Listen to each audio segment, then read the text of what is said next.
ఒకవేళ నువ్వు లైఫ్లో గోల్ పెట్టుకొని దాన్ని సాధిస్తే నువ్వు సక్సెస్ అవుతావని అనుకుంటే you are in the wrong direction. Welcome to the 30 days series of building your next chapter. Day 3.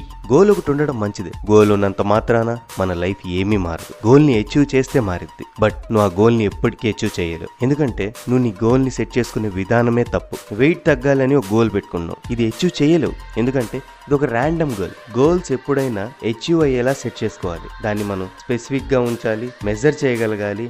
దానికంటూ టైం లిమిట్ ఉండాలి, డెడ్ లైన్స్ ఉండాలి. వెయిట్ తగ్గాలి అనే నీ గోల్ని స్మార్ట్ వేలో పెట్టాలి. జస్ట్ లైక్ నేను 2025లో 3 monthsలో 5 kg కార్డియో అండ్ జిమ్ చేసి ప్రాపర్ డైట్ తీసుకొని వెయిట్ తగ్గాలి. ఇలా మనం గోల్ సెట్ చేసుకోవాలి. ఈ గోల్ మనం అచీవ్ చేయగలం అండ్ టైం లిమిట్ ఉన్నప్పుడు బ్రెయిన్ అలర్ట్గా ఉంటుంది. అండ్ ఈ గోల్ని మనం టాస్క్లుగా డివైడ్ చేసుకోవాలి. ఇలా చేసుకున్నప్పుడు మనకంటూ ఒక బ్లూ ప్రింట్ వస్తుంది, ఒక ప్రాపర్ స్ట్రాటజీ వస్తుంది. 2025లో మనం గోల్స్ రీచ్ అవుతున్నాం,